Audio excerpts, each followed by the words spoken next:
Hello and welcome to 360 Self Love. I am your host, Vilma Lisboska, and I am so grateful to have you here today.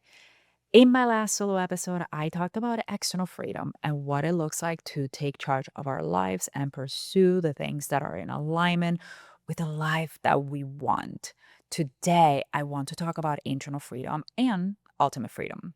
I like to categorize these separately because I see these as two distinct dimensions of freedom.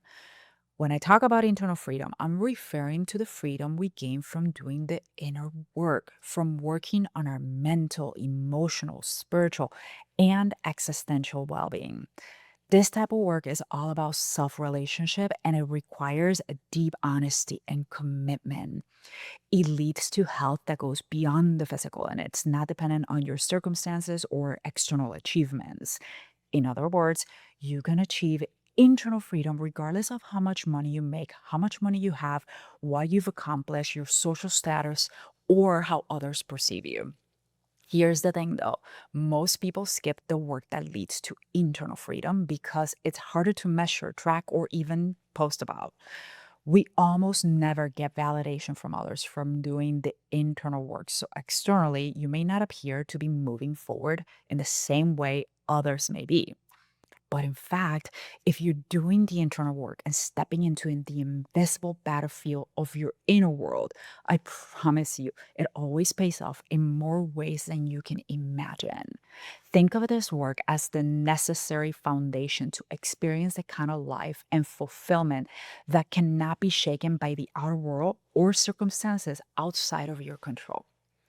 Internal freedom is when your worth is not dependent on productivity. You're no longer controlled by unconscious survival patterns. Your emotions no longer control you because you've learned to fully feel them, giving yourself the space to respond rather than automatically react. Your body is not your enemy because you've learned to genuinely love and respect it. You find joy, peace, and fulfillment in the present moment. A lot of people think that when I achieve X, I will finally feel at peace and fulfill or feel a certain way. That when you get that promotion, you can get a bigger apartment and create the perfect meditation section in your home that will lead to feeling blissful and content. Maybe you're convinced that when you live in a nicer place, you will always feel better because you will have more control of your happiness. And now, don't get me wrong, your environment has a huge impact on your health and how well we are able to concentrate on the right things. The energy of the space you're in or the people you surround yourself with not only impact your motivation, but also impact your mood and perspective. Your willingness to invest in yourself, your business, your future are all catalysts for growth. But believe me, from experience, I can assure you that the feelings achieved by external achievements are temporary. If your inner world isn't cared for and nurtured constantly, the garden of your inner well being will wither and die. No matter how amazing, how beautiful, or shitty your space is, you will suddenly find yourself anxious, not knowing why, always seeking for something that you cannot seem to find. What I've learned is that the thing we want is the feeling we believe we will get from getting the thing we want. So it's less about the actual thing and more about the feeling. Let me give you an example. About a year or so into being a nomad, while I felt incredibly grateful for and genuinely loved the lifestyle I had created, I began to feel unsettled. I started going deeper into my own journey. I've always been someone who does some form of inner work to a certain extent. I've always been very introspective, someone who goes deep into my thoughts and experiences, trying to understand every opportunity for growth. And because I was willing to look deeper, I started seeing more clearly that I was stuck in certain patterns that weren't healthy. Despite all the external freedom I had created through EV Method, building my own business and having the freedom to travel, I started noticing that I still felt trapped in other areas of my life. I realized I was obsessed with my business. I overworked, even though I technically had all this freedom. I could travel, I could work from anywhere. I could create my own schedule. And yet I felt like if I didn't show up or work every single day, my business was going to collapse or I was going to lose everything I had built. When I took time off, I felt guilty and unproductive. I had changed my environment, my external circumstances, but I had not fully changed the patterns that were running inside me. I've learned that so much of what drives us happens outside of our conscious awareness. Past experiences, habits, beliefs, emotions, relationships, social expectations, and our nervous system can all shape how we perceive ourselves, life, and how we respond, sometimes before we even realize it. Over time, these influences can become patterns, ways of thinking, behaving, relating, protecting ourselves, or moving through the world in a way that once made sense, but may no longer reflect who we are and how we want to live now. So, I started becoming more and more aware of these patterns along with others.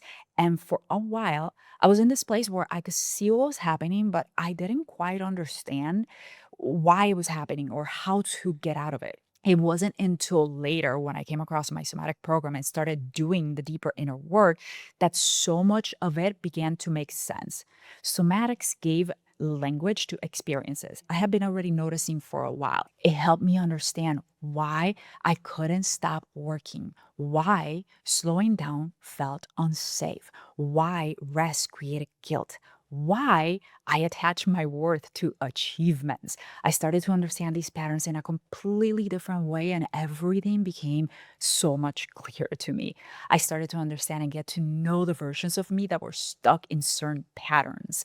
I developed a loving relationship with them and opened the way for more of my authentic self expression.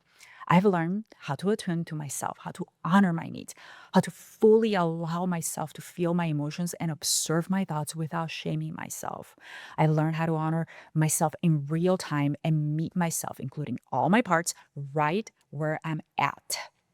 I've also learned how to recognize when old patterns are pulling me in without letting them take over, without blending with the identity of the parts or losing sight of the clear, grounded version of myself, which is also what I recognize as my true self.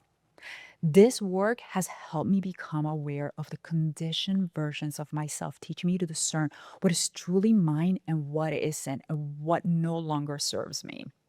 It leads to inner freedom, allowing you to move through life with more awareness, choice, and a deeper sense of fulfillment.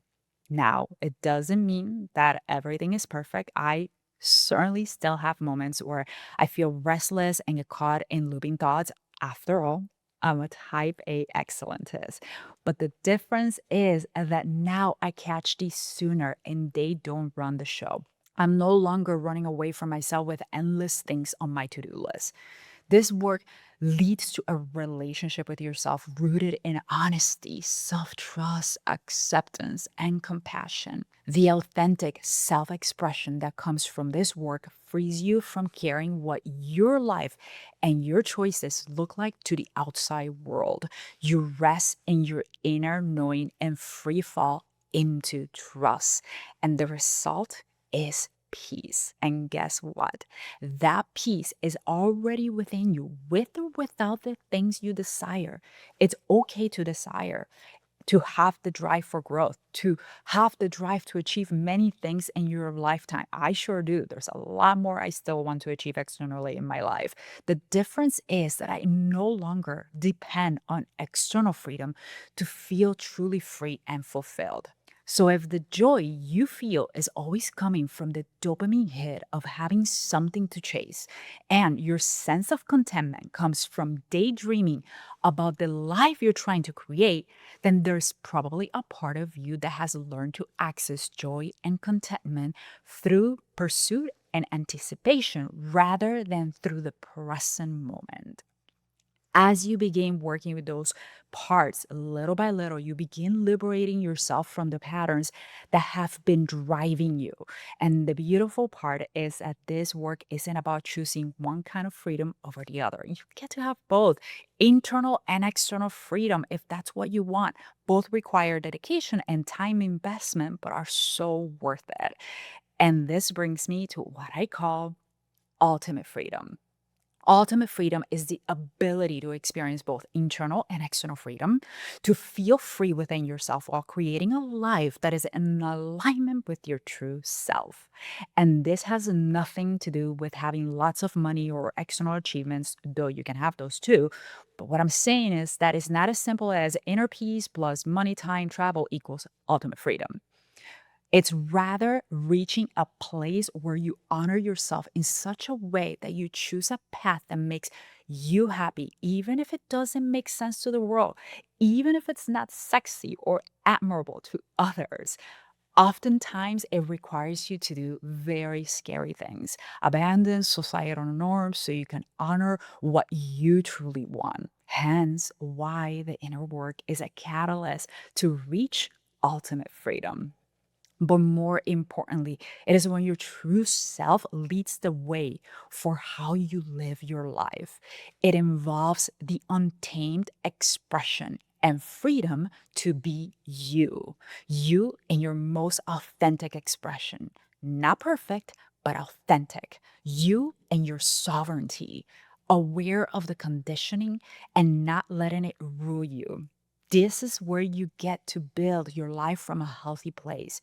You move in alignment with where you are in your growth instead of chasing a version of freedom that was never really yours to begin with.